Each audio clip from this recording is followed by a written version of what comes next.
Bien, nous savons que nous avons besoin d'une définition de notre structure, car notre liste se compose de maillons. Donc, on crée notre point H et on le protège de l'inclusion multiple.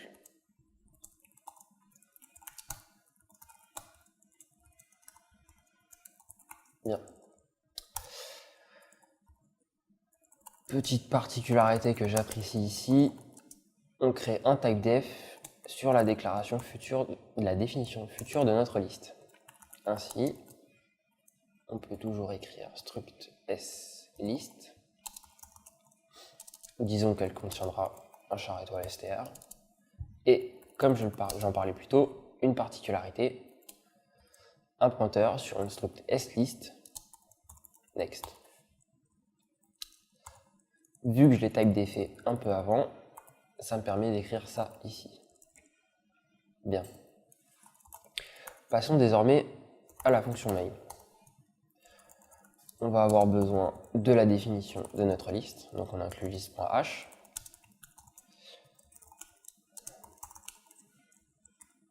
Voilà. On return 0.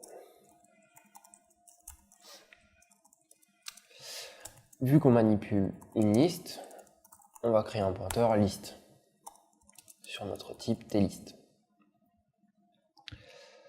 Qu'est-ce qu'on en fait? On va l'initialiser à nul.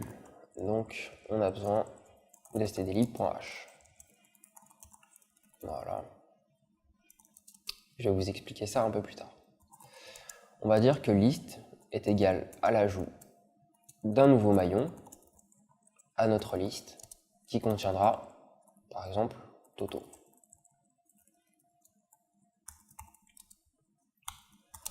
On va répéter l'opération une fois, mais cette fois avec Tata.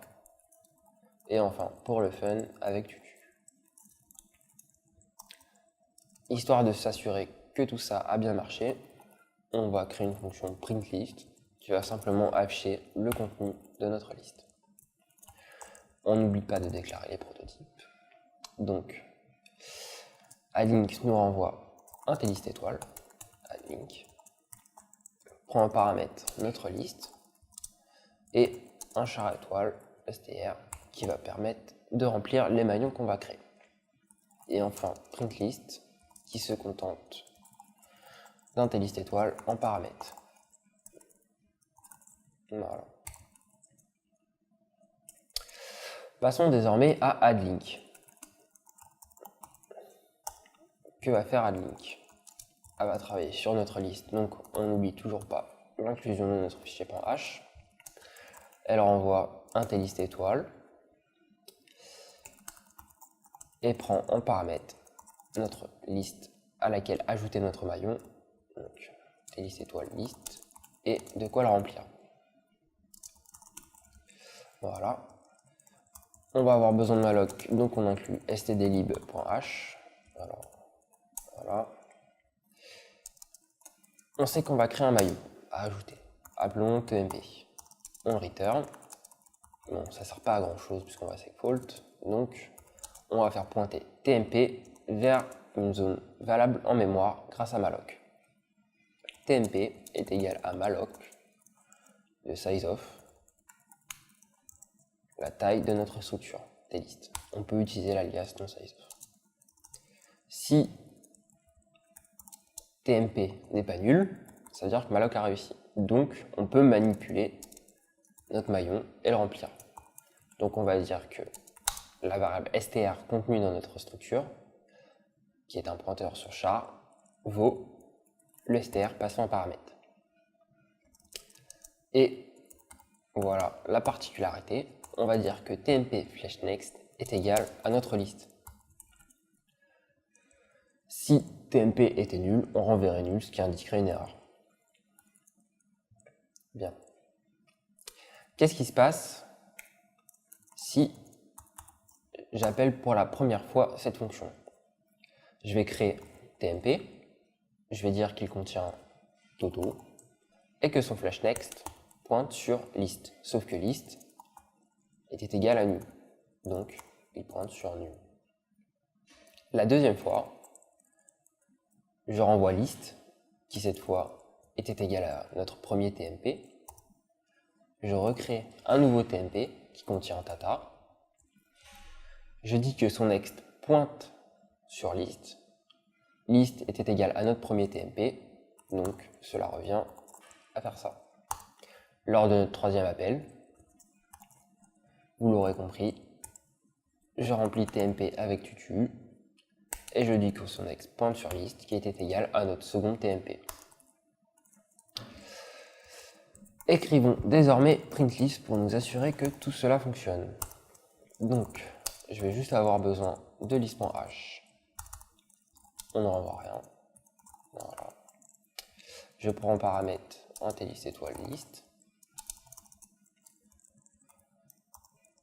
Alors, je veux afficher str qui est un char étoile. Donc on va faire un ft put str de list flèche str. Pas de difficulté ici.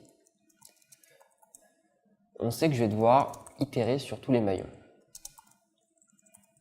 Donc je vais avoir besoin d'un while. Mais comment s'arrêter? On sait que si je reprends notre petit schéma, le next équivaut à l'adresse de notre second maillon dans la liste. Donc si je fais list flèche next, dans notre troisième cas, list est ici, qui contient tutu, flèche next nous ramène sur le maillon qui contient tata. Donc je me suis déplacé au second. Si je refais un flèche next, je me déplace au troisième qui contient toto. Et si je refais flèche next, j'arrive sur un pointeur qui pointe sur nul. Ce qui peut ressembler à une condition d'arrêt. Donc, on va dire que list est égal à list flèche next. En faisant ça, je suis ici, list flèche next me ramène sur tata. List équivaut maintenant au maillon qui contient tata. Si je refais list flèche next, j'arrive sur le maillon qui contient toto. Donc, tant que list est différent de nul. On va tester de compiler tout ça. Voilà, ça compile. Et si je lance, j'obtiens tutu, tata, toto. Qu'est-ce que ça veut dire? Les plus perspicaces auront remarqué que j'ai d'abord créé toto, puis tata, puis tutu. Mais on m'affiche tutu, tata, toto. Si je reprends mon petit schéma, on remarque bien qu'à chaque fois, je déplaçais ma tête de liste vers le nouvel élément que je venais de créer. Donc, ma liste sera dans le sens inverse de laquelle je la crée.